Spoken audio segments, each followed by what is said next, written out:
Assalamualaikum warahmatullahi wabarakatuh. Halo semuanya, perkenalkan nama saya Dea Juli Anugrah dengan NIM 2006505. Di sini saya akan membahas tentang jenis proses dari tata letak. Pertama, kita bahas apa sih pengertian tata letak. Jadi, tata letak itu adalah penataan atau penempatan alat-alat, tenaga kerja, dan juga tahapan kegiatan di dalam proses produksi baik barang maupun jasa.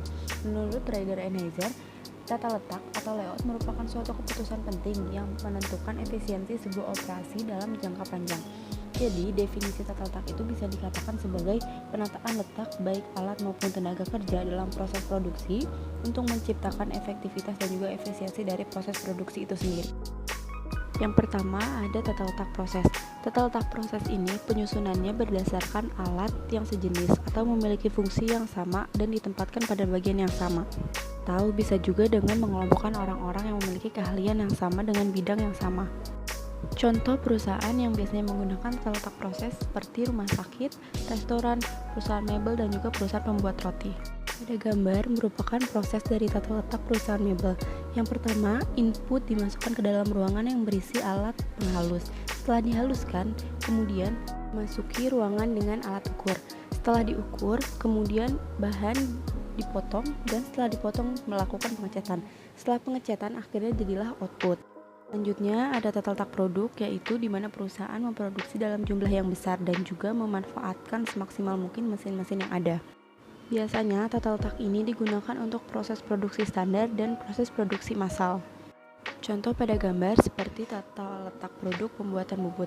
Yang pertama, mesin bubut, kemudian mesin drill, kemudian mesin gerinda, dan yang terakhir ada mesin drill. Setelah mesin drill, kemudian jadilah output, yaitu bubut.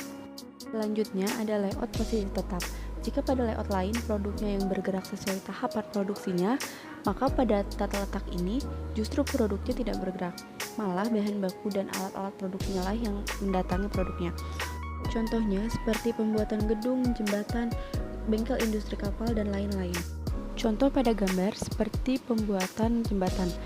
Produk dikelilingi oleh alat-alat produksi seperti mesin las, mesin gerinda, mesin keling, mesin gergaji, dan juga pengecetan.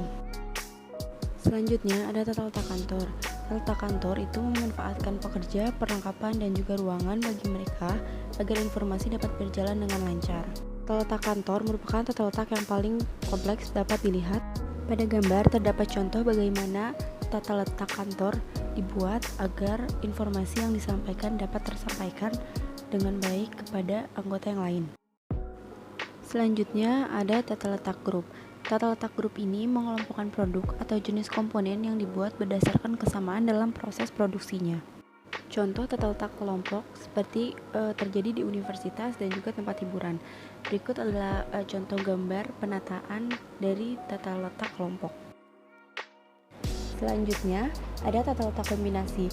Tata letak kombinasi disusun berdasarkan pada penggabungan dari proses tata letak, yaitu penyusunan tata letak pabrik menurut pengerjaan komponen benda kerja di mana mesin-mesin atau peralatan disusun berdasarkan urutan pengerjaan komponen tersebut.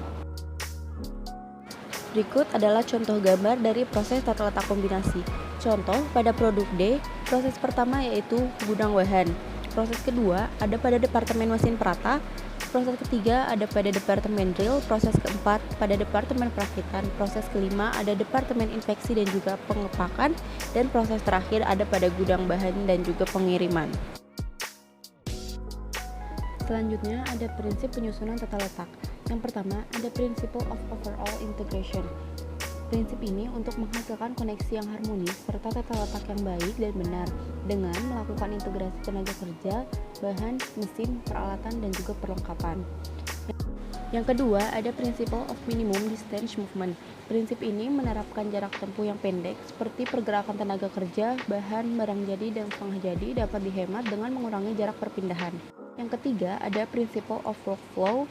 Prinsip ini menerapkan cara kerja yang cepat dan lancar tanpa adanya halangan dalam pergerakan bahan, barang, peralatan, serta perlengkapannya. Keempat, ada Principle of Maximum Space Utilization. Prinsip tata letak yang baik dan benar pada prinsip ini yaitu ruangan yang tersedia telah dipergunakan secara efektif dan efisien, baik secara vertikal maupun horizontal. Yang kelima, ada Principle of Satisfaction and Safety. Prinsip pada tata letak yang baik dan benar Pada prinsip ini tuh membuat rasa puas akan keselamatan dan memberikan rasa aman dengan tidak menimbulkan kecelakaan kerja. Yang terakhir ada principle of flexibility, yaitu prinsip penyusunan tata letak dapat melakukan penyesuaian akibat perubahan dalam hal pengeluaran yang dihasilkan sehingga dapat meminimalisasikan biaya operasional produksi. Sekian pemaparan materi dari saya. Terima kasih atas perhatiannya. Wassalamualaikum warahmatullahi wabarakatuh.